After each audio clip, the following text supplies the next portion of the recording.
Hello friends, welcome back to my channel. आखिरकार यह साबित हो ही गया कि हमारे देश में कोई भी महिला है, चाहे वह छोटी सी बच्ची ही क्यों ना हो, सुरक्षित नहीं है।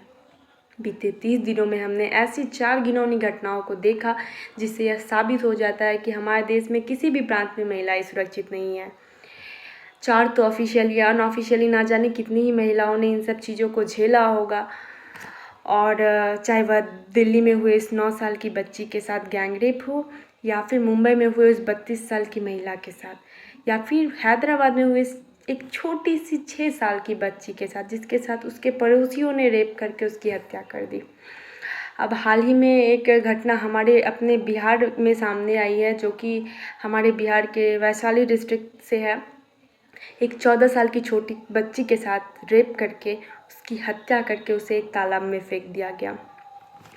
ये घटना वैशाली के ही एक गांव की है, जहां पर एक शिक्षक जिनका नाम उमाशंकर ठाकुर जी है, उनकी एक 14 साल की बेटी जो कि क्लास 9th में पढ़ती थी, उसके साथ रेप करके उसकी हत्या हो गई है। वो शिक्षक एक ऐसे शिक्षक है जिन्होंने एक ग्रुप बनाया है, जिस ग्रुप का नाम है डॉटर्स डेवलपमेंट ग्रुप, जिस ग्रुप का उद्देश्य है कि हज़ारों बच्चियों को आगे बढ़ाया जाए, उन्हें शिक्षित किया जाए। ऐसे महान कार्य करने वाले उस शिक्षक ने अपनी इस सोच को पूरा करने के लिए उन्होंने सोचा क्यों ना इसकी शुरुआत अपने घर से ही की जाए। और जिस वजह से उसने अपनी बच्ची, अपनी 14 साल की बेटी, उसे उसके शिक्षा प्राप्त करने के लिए उसे एक ट्यूशन दिलवाया था, जो कि उसके घर से 5 किलोमीटर दूर था।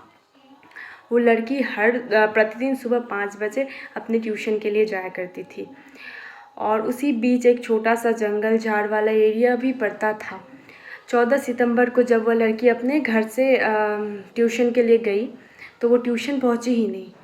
बाद में जब उस लड़की का पता नहीं चला तो उसके पिता बहुत परेशान हुए और पास के ही थाने में उसका रिपोर्ट दर्ज करवाया।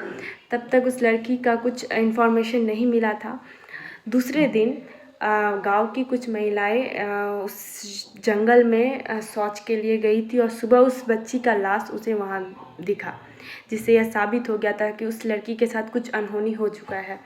हालांकि जहां पर उस लड़की का लाश मिला वो रास्ते से 50 से 100 मीटर दूरी पर था, जिससे यह भी साबित होता है कि उस लड़की का एक्सीडेंट नहीं हुआ है, और उसके साथ कुछ लोगों ने ज़रूर उसके साथ वही घिनौने काम किए और उसकी हत्या करके उसे उस तालाब में फेंक दिया।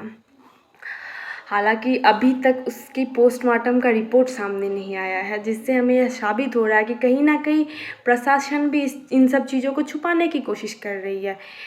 आखिर अब उस माँ बाप पर क्या बीत रही होगी वो माँ बाप ही जानते हैं, और अब जस्टिस की आशा किससे कर सकते हैं कि हम अगर पुलिस भी करप्ट निकले तो वो आखिर जाए कहाँ। अभी लोग जगह जगह इसका प्रदर्शन कर रहे हैं, कैंडल मार्च निकाल रहे हैं, लेकिन ये सब चीज़ें हम लोगों ने निर्भया कांड में भी करके देख लिया। आखिर हुआ क्या? ना हमें कोई ऐसा कानून मिला, ना हमें ऐसा मजबूत कुछ भी सपोर्ट मिला सरकार की तरफ से। चाहे सरकार हमें पढ़ाने के लिए कितने भी तरह तरह के स्कीम्स लाए, वो बेटी बचाओ पढ़ाओ इतनी सारी भी सुविधाएं दे दे, पर जब तक इन सब चीज़ों के लिए कठोर कानून नहीं आ सकता, कब तक बेटियां आगे नहीं बढ़ सकती। आखिर कब तक हम लोग अपने मुंह पर ताला बंद करके रखेंगे, अपने आंखों पर पर्दा डाल कर रखेंगे, जब तक कि हम सबके घर में एक ऐसी घटना ना घटित हो। आखिर उस छोटी छोटी बच्ची का क्या गलती था? वो दम घुटने के कारण मर जाती है।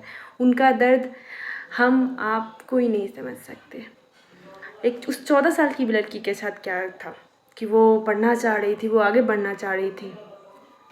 अगर कुछ दुश्मनी अगर आपके फैमिली के साथ हो तो उस बच्ची में ने ऐसा कुछ नहीं किया था जिसके कारण उसे ये भुगतना पड़े। हमें सरकार से यह दरखास्त करनी होगी कि एक कठोर से कठोर कानून लाए। जब हमें पता चल जाए कि इस इंसान ने यह क्राइम किया है और जब यह साबित हो जाए तो आप तभी उसे एक स्ट्रॉन्ग पनिशमेंट दें, आप उसे कैपिटल पनिशमेंट दें। इसकी ज़रूरत सबसे अधिक है, क्योंकि जब तक लोगों को पता है कि हमारा कानून कहीं ना कहीं इन सब चीज़ों पे बहुत हल्का पड़ जाता है, तो लोग में डर ही नहीं है, लोग ऐसे काम करते रहेंगे ऐसे गंदे गंदे। तो जब ऐसे स्ट्रॉन्ग कानून होंगे हमारे देश में जो कि इंस्टेंटली लोगों को पनिशमेंट दे, तो फिर कहीं ना कहीं इन सब चीज़ों पे हम ज़रूर इम्पैक्ट देखेंगे कि ये सब घटनाएं खुद ब खुद कमना शुरू हो जाएगी और एक दिन तो ये ख़त्म होंगी।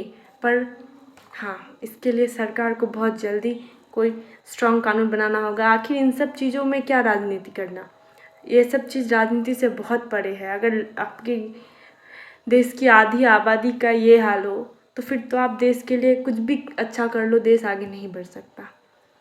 सो लेट्स वॉच क्या होता है आगे एंड कोशिश करें कि आप इन सब चीज़ों को इतना हल्के में ना लें। So thank you for watching this video.